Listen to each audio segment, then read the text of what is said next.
Opak ruoth nyikwa Ramogi erokamano ahinya kuom keto Ramogi TV kaendi une wang' sai chenro mar duol ma eka mwagoye mbaka weche mosebedo katimore pacho ka gi kuonde mopogore opogore bende. Jaloko marwa en Belinda Adhiambo Nyarge Makala.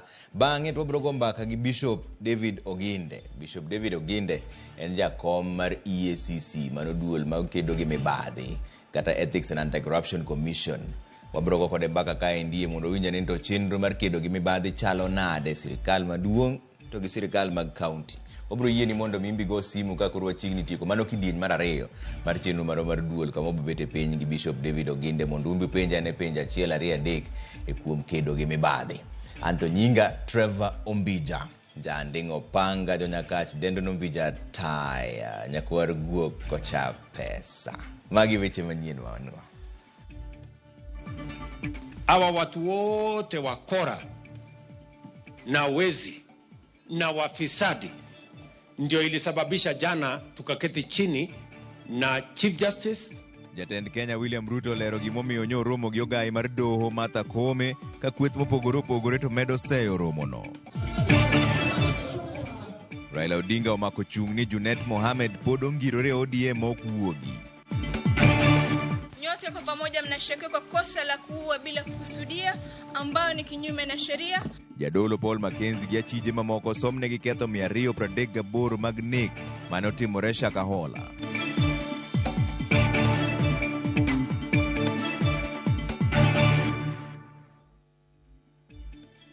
Dwe rinjo pachi ariyo adek auchiel nono mane kaka inyalo nyiso nyingi kaminene Ramogi TV. Chaka ni weche manyien ni jatend piny Kenya William Ruto owuok oko ka puoyo romo mane nyoro no gibedo go gi ogai mar doho Martha Koome kod jotend od bura. Ruto wacho ni romo no ne en mar kelo kanyakla bede migepe mag sirikal mondo mi oti e twech achiel kendo kelo dongruok ne jo Kenya. Ruto mane olose kaunti ma Nakuru wacho ni pogruok e kind bede migepe mag sirikal nyalo pogo ganda jo Kenya duto. Hawa watu wote wakora na wezi na wafisadi ndio ilisababisha jana tukaketi chini na Chief Justice na viongozi spika wa bunge na tumekubaliana kukabiliana na wafisadi wote pamoja na wakora na matapeli na hawa maland grabbers. Na mkutano wa jana ni kwa sababu kama serikali, as the entire three arms of government, tumekubaliana ya kwamba ufisadi inarudisha nchi yetu nyuma. Ukora na utapeli inakwamisha maendeleo na transformation ya nchi yetu ya Kenya. Tumekubaliana ya kwamba vested interests na watu ambao wameteka nyara nchi yetu wanatumia vitengo mbalimbali, wanatumia mahakama, wanatumia sehemu gani kuhujumu maendeleo ya Kenya, wanaturudisha nyuma. Na ndio sababu tumeketi chini jana, tumekubaliana ya kwamba sisi wote kama serikali, wale viongozi wa mahakama, viongozi wa bunge, sisi viongozi wa serikali, sisi wote tumekubaliana tutaungana, tutashirikiana. Mchango itatoka kwa legislature, mchango itatoka kwa executive, mchango itatoka kwa judiciary. Tuhakikishe kwamba tunakabiliana na ufisadi, tuondoe ufisadi katika taifa letu la Kenya, ndio Kenya iweze kusonga mbele.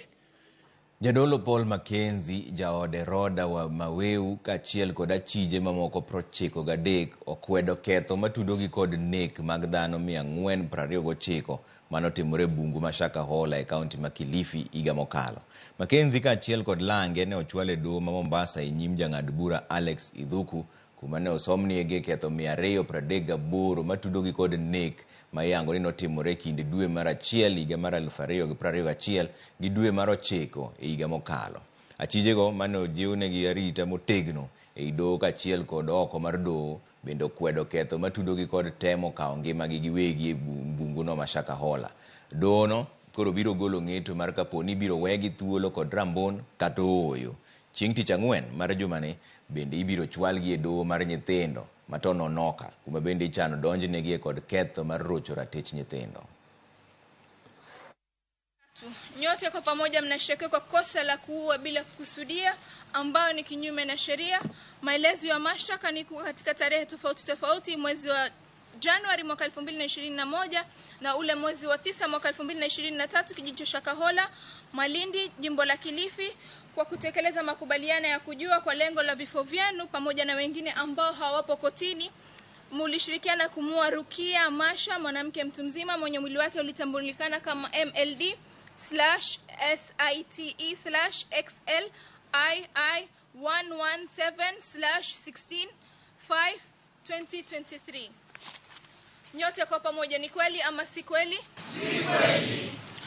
Odonja ne weche mag siasa ni ogai mar ODM Raila Odinga omako chung' motegno ni jaod bura ma Suna East Junet Mohamed en jakanyo mongirore mar ODM.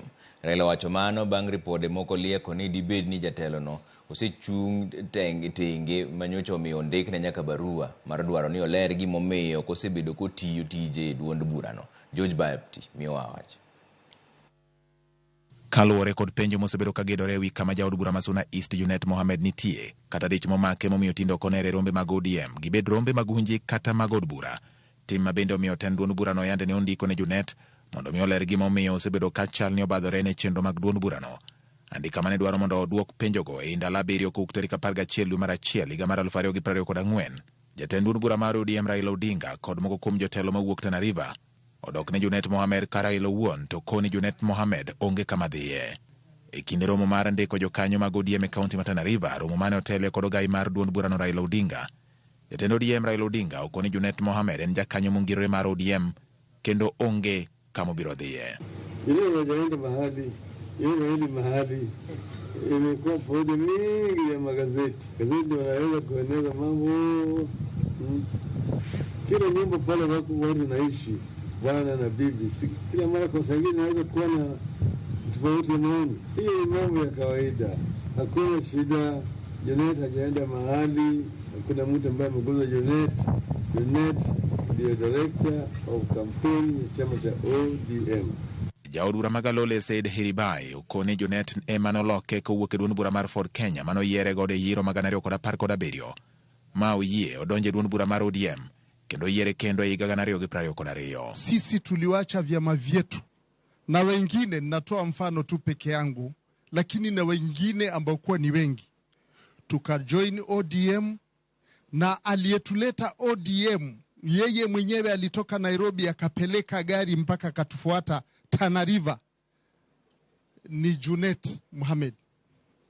Junet Mohamed alidrive mwenyewe akanifuata hapa, si mara moja mara mbili, Tana River. Tunakuomba kama mzazi, huyu Junet Mohamed naye arudi ashirikiane na hawa wengine, the Secretary General na wale wengine, ili chama yetu endelee mbele. Gavana Tana River Dado Godana bende okoni chiwruok mar Junet ahinya e limbe mar Tana River ne omiyo jokanyo mathoth ndikore kaka jokanyo mag ODM kendo medo duond burano mbi mare. Junet alikuja kweli akahakikisha tumejaribu kusukuma Hiribai na Aliashaka na mwishowe wakakubali, lakini wazee hawa baadaye wakawaita, wakakaa na Hiribai, wakakaa na Ali na wakawaambia haiwezekani gavana ako kwa ODM, nyinyi mko kwengine. Kata obedo ni paro mopogore opogore medo wuok, ka penjo bende medore ka diponi nitie gimoro mamono jaod bura ma Suna East Junet Mohamed wuok apiaya e rombe mag ODM kaka ne otimo e kinde mokalo ahinya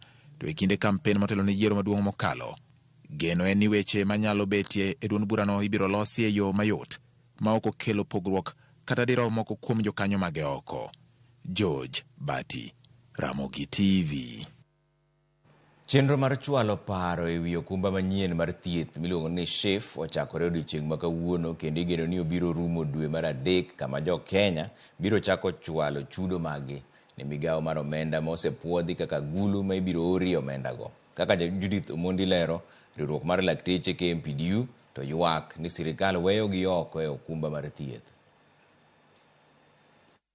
Ndalo matin bang' do wito oko bura mane otamo migawo mar thieth keto e tim chenro mar okumba manyien mar thieth SHIF, jatend migawo mar thieth Susan Nakumicha nyogolo lipot mondo jopiny ochak chwalo paro maggi e wi paro ariyo ma inyalo time e yor andika, achiny kata e picha mar mbui mano virtual meetings.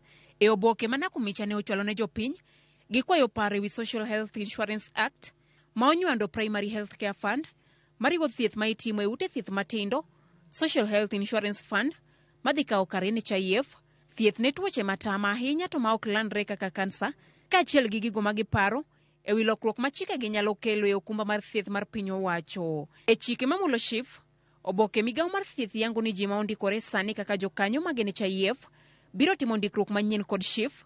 Chudo mag SHIF oyangore e oboke ni owinjo chakre ndalo 90 bang' ka osepuodh chikegi ma ogo chapa e oboke mar piny owacho. Chike manyien pod oyango ni ji ma ondiki ibiro ng'ad 2.7% mar osara maggi, ka ji ma ok ondiki to biro chulo 2.7% mar mwandu ma gin-go bang' nono mar piny owacho. Rowere manie kind higni 25 maonge tich biro chulo Sh300. Omenda duto ma ibiro chwal ok owinjo bed matin na Sh300. Solidarity forever. Komachielo, riwruok mar lakteche oywak ni jotich sirikal ok mi thuolo mar bedo e okumba mar thieth, giwuoro gima omiyo iketogi e okumba mag ji giwegi ka piny owacho ni kod geno e okumba gi mar thieth. NHIF was stopped and SHIF came into existence. We have seen a very rudimentary health insurance called Britam in KNH, which actually means that if they go to seek the care, they're going to have the frustrations we are seeing teachers are having. They're going to see the frustration we are seeing police are having. So is it that the government is deliberately out to frustrate the workers? Gikwayo mondo ketigi SHIF poni ochako tich. The Social Health Insurance Act has removed the comprehensive benefits of healthcare. And therefore, in the next few months, we will see doctors not able to afford the healthcare that they offer. Therefore, we are demanding that the government must look into it and provide the health cover to the doctors so that they can actually afford the care they're giving to Kenyans. Igeno ni chenro mar chako ndikruok biro chakore dwe mar adek higani.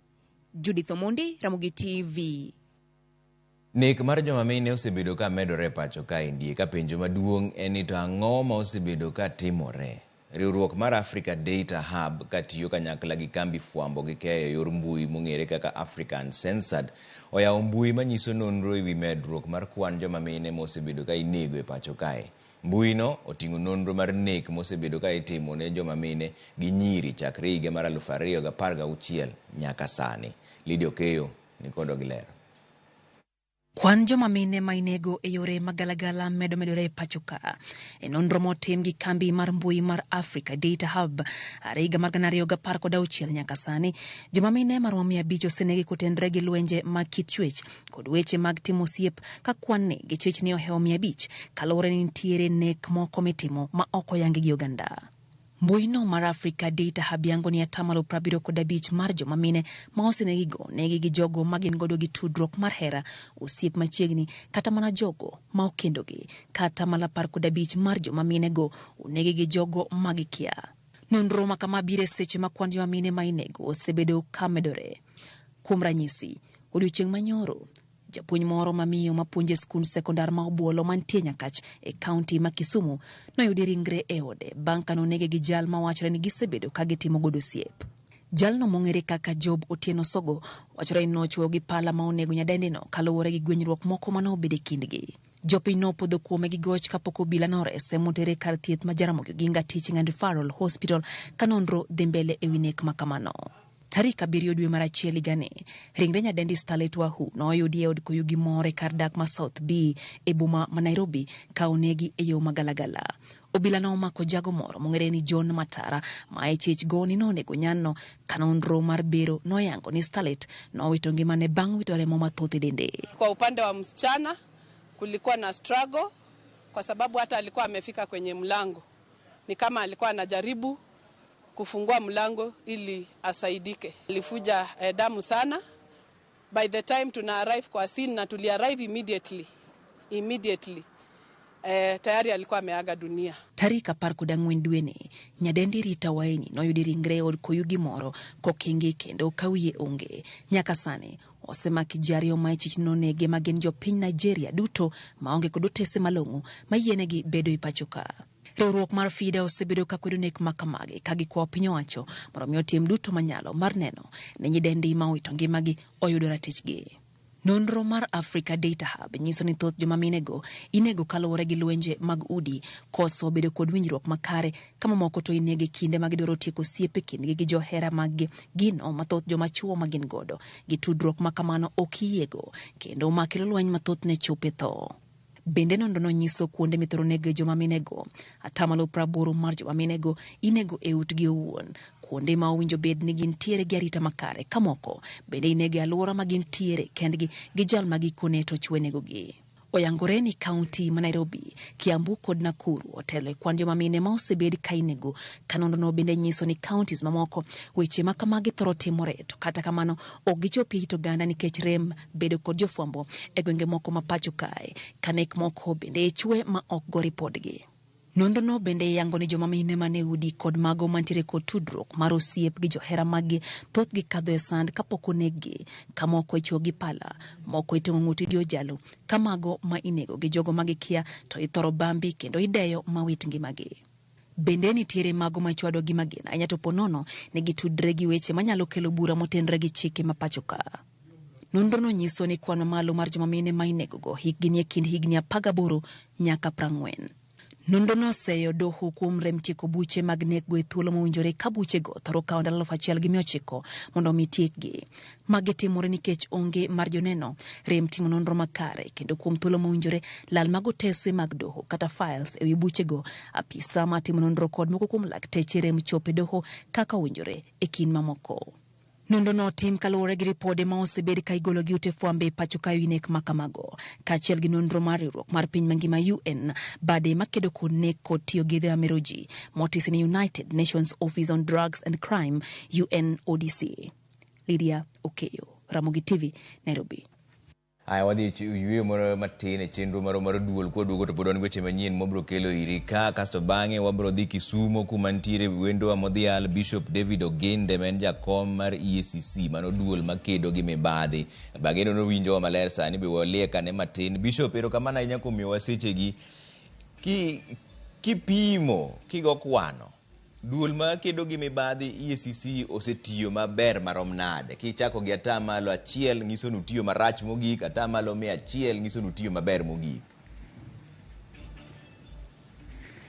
Anyalo wacho ni watiyo maber nikech nitie gik mang'eny mwaselawo kendo waseyudo kuom jogo mosebedo kakawo gigo mag jopiny moloyo lo. Nitie jogo mosekawo gimiluongo ni land grabbing e tich magitiyo, to waseluwogi kendo waduoko lope mang'eny. Omiyo anyalo wacho ni 70%. Atamalo 70. To koro joma duoko logi uwegi aweya kamano koso gichulo nikech gisebedo ka gitiyo gi lope gi higni gite? No, nitie luwore kod kaka ne giyudo lono. Nitie jomoko ma chulo, jomoko ma duoko, jomoko bende watere court, pod gitimo gimiluongo ni criminal offense, inyalo tweyogi nikech tim marach mane gitimo. Okay. Bishop beda gi kweda kama tina ka oyuwe moro machuo ka duogo to pod obro duogo gombaka mar kedo gi mibadhi. Iwacho ni in kaka inene en atamalo 70. Wabro winjo ni jopiny to neno nutiyo machal nade. Ramogi TV Mabarak Ndama wuod wath ong'er kadem. Umbija misawa newsletter kabisa kenda neno live mosna baba na Joseph Ndama ogweyo gi men Lili ka gin gi Kennedy Okil wuod Agenga Makis an Kisiwa TTI Bungoma County. Kamana inya kumoro tugo. Ramogi TV Ruto nyonore ni odhi kedo gi mibadhi to mibadhi chako gi en owuon kaluwore gi kaka ne onyiewo jood bura mag Azimio ma Fred Osuru kane Dandora Phase 2.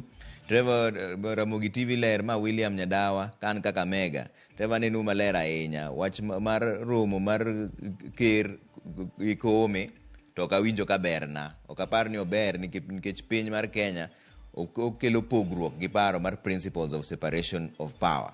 Aya ora utiwe ari 3-6-0 wendo modhial Bishop David Oginde jakom mar EACC ogo kode mbaka ken piny ma Kisumo mondo winja ni to setiyo machal nade, to unu neno ni gitiyo machal nade, tang'o muneno ka ntiere gima kelo ng'ikruok e tich mar kedo gi mibadhi e piny ka kik dhi mabor ahinya.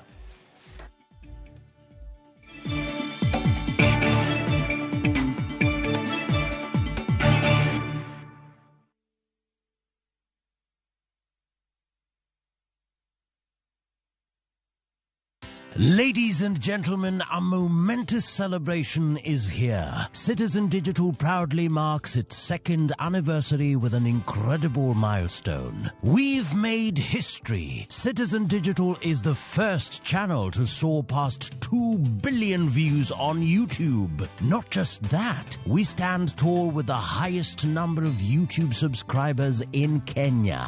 Join us in this phenomenal celebration of achievement, innovation, and incredible support from you, our viewers. Thank you, Kenya, for making Citizen Digital the #1 app for your news, entertainment, and a great deal of engaging content.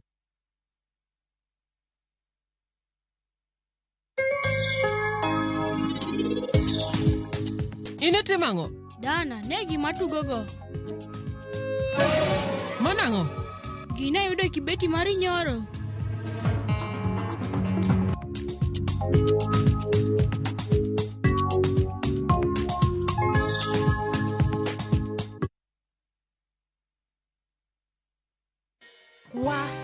Lakini vile hii ekonomi imetufinya, ilinibidi kubadilisha sabuni nikatumia ingine rahisi.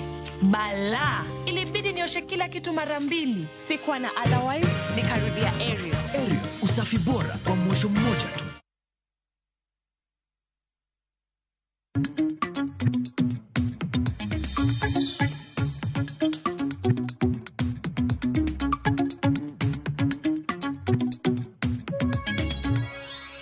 Wadonja no weche mag ohala kapok wadhi dala ma Kisumu mondo wago mbaka gi jakom e duol makedo gi mibadhi.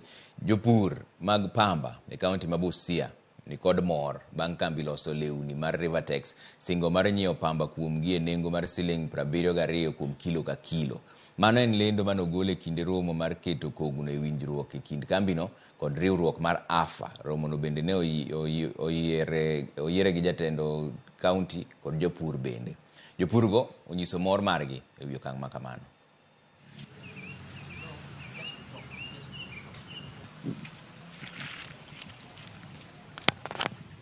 It has a history.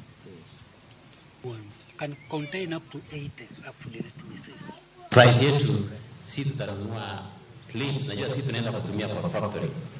Hatununui cotton seed. Seed cake itanunuliwa na cooperative bank. Yenye watapatia pesa mkulima 72 shillings per kilo. Na sisi tutanunua 275 shillings per kilo. Na tuko na roadmap ambayo tumetengeneza hivi karibuni ili kuwezesha hii nchi iweze kujikimu katika mahitaji ya pamba, haswa pamba ambayo inahitajika kwa viwanda vya nguo na pia mbegu ambayo inahitajika kutengeneza vyakula vya mifugo. Busia County tumeajiri extension officers zaidi ya 400, karibu 10 katika kila ward. Tunataka cooperatives na wakulima mshirikiane na hii watu ya agriculture na department ya agriculture tuweze kutoa pamba kwa wingi, na hiyo extension services ni kuwasaidia kuimprove production.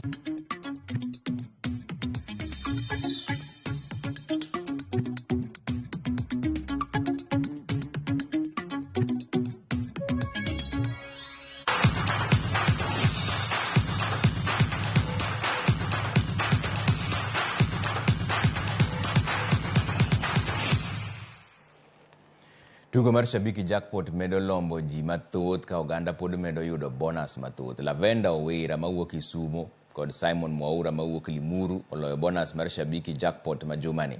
Joloch ariyogo noyudo Sh320,000 bang' lieko makare duoko mag tuke 12 kuom 13 ma jumani.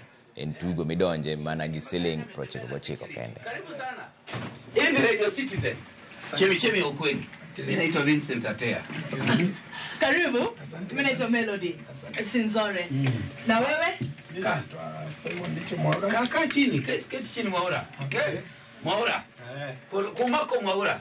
Kutoka Limuru. Ulijuaje kuhusu Shabiki? Kuhusu Shabiki. Nilikuwa naona watu wanashinda kwa televisheni, mimi nikajaribu.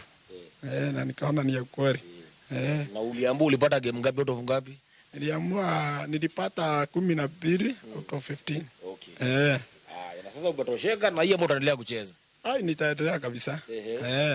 Sasa huko Limuru wenye na kuocho unaweza kawaambia aje? Wacheze huko Limuru, waendelee kucheza, si ya uongo.